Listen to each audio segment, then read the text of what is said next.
इसी चौपाई के ठीक नीचे, इसी अर्धाली के नीचे एक दूसरी अर्धाली है। प्रभु ब्रह्मण्य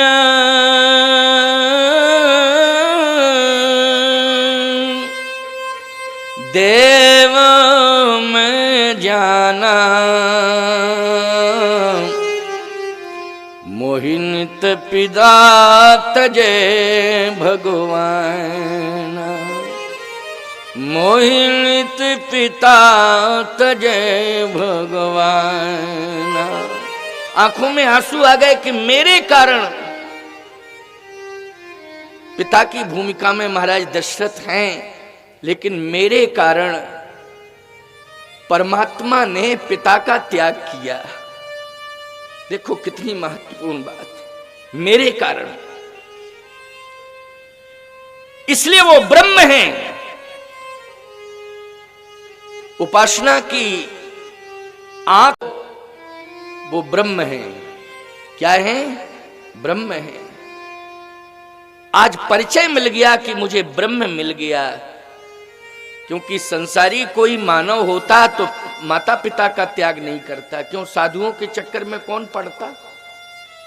आज कोई देना चाहता है साधुओं को अपना बालक है? हाँ, परेशानी पैदा कर दे कहीं बालक घर में तो जरूर कहेंगे महाराज इसको ले जाओ आप, तब ले जाओ इसको। वैसे सहज भाव से कोई संतों को समर्पित ही नहीं करना चाहता है बच्चों को। आज हम लोग तरस रहे हैं कि आगे पीढ़ी कैसे चलाएंगे, कहां से साधु लाएंगे। प्यारे, मोह के कारण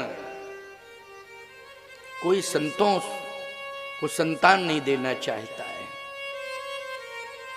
विषम विशेष परिस्थिति आ जाए अलग बात है, या कोई जीव संस्कार लेकर के ही आया है, परमात्मा ने ही उसे भेजा है कि जाओ मेरा प्रतिनिधित्व करो, तो ये अलग बात है कि घर के माता पिता कुछ भी करें, कितना ही रोकें, लेकिन वो रुकेगा नहीं, वो तो संत शरण में जाएगा ही जाएगा।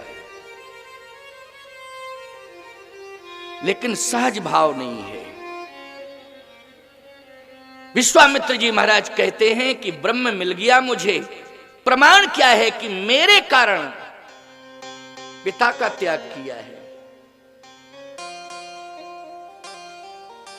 मेरे कारण किया है त्याग। विप्रधेन सुर संत हित लीन मनुज अवतार, विप्रधेन सुर संत हित। संतों के लिए भगवान आए हैं, मेरे लिए आए हैं। आज मैं धन्य हो गया उसे पाकर, और चल दिए। इसका मतलब है कि प्रभु ब्रह्मण्य देव में जाना। यह सिद्ध हो गया कि विश्वामित्र जी महाराज ने ब्रह्म के रूप में श्री राम को प्राप्त किया, ब्रह्म के रूप में। अब ब्रह्म ने सोचा कि हम बाबा जी की भी परीक्षा ले लें थोड़ा, क्योंकि परमात्मा लीला करता है ना। परमात्मा का एक स्वभाव है, देखो हम महात्मा सब भगवान का निरंतर स्मरण करते हैं, लेकिन कभी कभी अनुभव हम लोग करते हैं साधु महात्मा की परीक्षा प्रभु लेता है। अब परीक्षा में हम उत्तीर्ण हो जाएं या अनुत्तीर्ण हो जाएं, ये गुरु कृपा है, गुरु की कृपा है। गुरु जी की कृपा रहेगी तो सफल हो जाएंगे, और नहीं तो विफल। गुरु कृपा। लेकिन परमात्मा परीक्षा लेता है। महात्मा का धर्म है कि वो परमात्मा की प्रतीक्षा करे, लेकिन परमात्मा कभी न कभी साधना काल में परीक्षा लेता ही है। ये अनुभव किया है, हमने भी किया, महापुरुष सब करते हैं। भगवान ने भी सोचा कि इन्होंने मुझे ब्रह्म माना है, तो जरा मैं परीक्षा ले लूं विश्वामित्र जी महाराज की। तो भगवान ने एक सुंदर सरोवर का निर्माण कर दिया। किसका निर्माण किया? सुंदर सरोवर का निर्माण किया।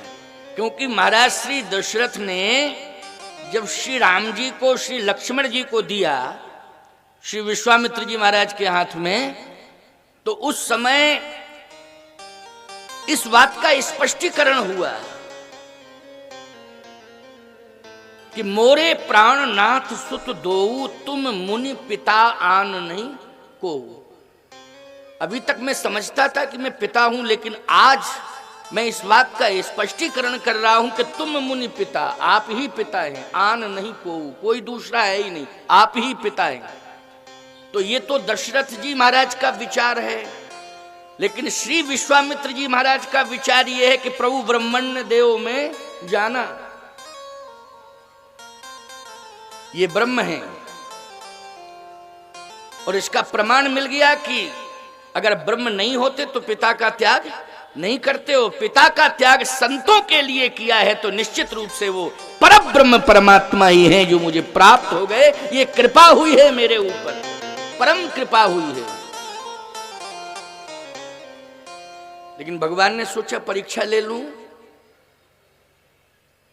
एक सुंदर सरोवर का निर्माण किया, उसमें नील कमल खिले हुए हैं। ठीक अयोध्या से बाहर निकले तो परीक्षा का दौर शुरू हो गया। वो सरोवर था नहीं, सरोवर बनाया गया। सुंदर सरोवर का निर्माण, उसमें नील कमल खिले हुए हैं। समीप में एक बहुत ऊंचा पर्वत है, उसी सरोवर के समीप एक बहुत ऊंचा पर्वत है। उस पर्वत के ऊपर सुंदर सुंदर मयूर नृत्य कर रहे हैं। ये सब लीला है, भगवान ने ही सब रचना की। अब सरोवर भी बहुत सुंदर, नील कमल भी बड़े दिव्य हैं, और शिखर दिव्य शिखर है, पर्वत है, उस पर सुंदर सुंदर मयूर नृत्य कर रहे हैं। भगवान राम देखने लगे सरोवर की ओर। तो विश्वामित्र जी महाराज ने कहा, क्या देख रहे हैं आप रामभद्रजू? भगवान राम ने कहा, गुरुदेव सरोवर बहुत सुंदर है, बहुत सुंदर सरोवर है। हाँ, सरोवर तो सुंदर है ही, इसमें नीलकमल भी खिले हुए हैं, बहुत सुंदर लग रहे हैं। हाँ, ये भी सत्य है। अगर आपकी आज्ञा मिल जाए तो मैं इस सरोवर में प्रवेश करूं और नीलकमल उतार लूं। उतारना समझ रहे हो ना, ले लूं। तुम लोग तोड़ना ओड़ना कहते हो, हम लोग तोड़ना पोड़ना नहीं कहते, उतारना, ये साधुशाही भाषा है। उतार लूं, यदि आपका आदेश मिल जाए तो नीलकमल लेके आ जाऊं। विश्वामित्र जी ने कहा, ऐसा है श्री राम, ये सरोवर गहरा होगा, और अगर आपको नीलकमल ही लेना है तो किनारे ही जाना, अंदर प्रवेश मत करना। जो किनारे किनारे नीलकमल होंगे उनको लेके आ जाना। भगवान ने कहा, यदि कोई थोड़ा दूर का अंदर का नीलकमल अच्छा लगा तो उसे भी तो ले सकता हूं। कहा नहीं नहीं नहीं, तालाब में जल बहुत है, डूबने का डर है। किसका डर है? डूबने का डर है। भगवान अंदर ही अंदर मुस्कुराने लगे। ये ब्रह्म समझ रहे थे ब्रह्म भी डूबता है कहीं, वो तो डूबतों को उबारता है ब्रह्म। क्यों भाई? ब्रह्म कभी डूबता नहीं है, वो तो डूबते हुए जीवों को उबारता है, ये ब्रह्म है। लेकिन आज भ्रम हो गया है कि डूबने का डर है। ठीक है गुरुदेव। भगवान ने जैसे ही सरोवर में प्रवेश किया तो वो तो लीला थी प्रभु की, गहराई की ओर जाने लगे। तो श्री विश्वामित्र जी ने कहा, मैंने क्या कहा था राम जी? गहराई बहुत है, डूबने का डर है, मैं आज्ञा दे रहा हूं कि वापस आ जाओ। बहुत अधिक गहराई में जाने की जरूरत नहीं है, मेरी आज्ञा है, वापस आओ, नहीं तो डूब जाओगे, डूबने का डर है, बहुत गहरा सरोवर। भगवान लौट के आ गए। कहा गुरुदेव, जिस नील कमल पर आकर्षित हुआ था वो मध्य सरोवर में था। इच्छा तो थी कि उसी को ले आऊं, लेकिन आपने विवश कर दिया, इसलिए मैं अवज्ञा नहीं कर सका। आप महापुरुष हैं, मैं वापस आ गया। लेकिन मन तो यही था कि जो मध्य सरोवर में नील कमल खिला हुआ है उसी को ले आऊं। चलो कोई बात नहीं, कम से कम डूबने से तो बचे। कमलमल रहने दो, ये तो सब होता रहता है। दूर से देखो कितना सुंदर कमल है। भगवान ने कहा यदि आपका आदेश मिल जाए तो इस शिखर पर मयूर नृत्य कर रहे हैं, थोड़ा सा पास में जाके देख लूं। हाँ देख लो, लेकिन ऊंचाई पर मत चढ़ना, क्योंकि गिरने का डर है। सरोवर में डूबने का डर है और पर्वत से गिरने का डर है। ना तो ब्रह्म कभी ऊंचाई से गिरता है और ना किसी गहराई में डूबता है। वो तो डूबते हुए जीवों का उद्धार करता है, बचाता है, और गिरते हुए प्राणियों का उद्धार करता है। ये ब्रह्म की पहचान है। वो ना ऊंचाई से गिरता है ना किसी गहराई में डूबता है। ये लीला है भगवान की। बस समीप में जैसे पहुंचे उस पर्वत के प्रभु श्री राम, तो चढ़ने लगे। विश्वामित्र जी महाराज ने कहा, राम वापस आओ, अधिक ऊंचाई पर चढ़ने की जरूरत नहीं है, क्योंकि ऊंचाई बहुत है, गिरने का डर है। भगवान लौट के आए, क्योंकि गुरु के रूप में स्वीकार किया है ना, प्रणाम किया। कहा बहुत ऊंचाई पर चढ़ने की जरूरत नहीं थी राम जी, आप चढ़ रहे थे तो गिर जाते, गड़बड़ हो जाता। कहे हाँ गड़बड़ तो होता, लेकिन गुरुदेव आपने मुझे किस रूप में स्वीकार किया? तो तुलसीदास जी बोले, प्रभु ब्रह्मण्य देव में जाना। यही तो बयान दे रहे थे अयोध्या में कि ब्रह्म मिल गया मुझे। तब रस निज नाथ जिये चीन्ही, विद्या निधिकों विद्या दीनी। कई प्रमाण हैं, बहुत सारे प्रमाण हैं। तो जब आपने मुझे ब्रह्म के रूप में पहचाना, तो ब्रह्म के प्रति आपका भ्रम कैसा है? ये भ्रम कैसा है? ब्रह्म कहीं डूबता है, ब्रह्म किसी ऊंचाई से गिरता है, किसी गहराई में डूबता है क्या? सामान्य लोगों के साथ ये सिद्धांत लागू हो सकता है, लेकिन क्या ब्रह्म के साथ भी?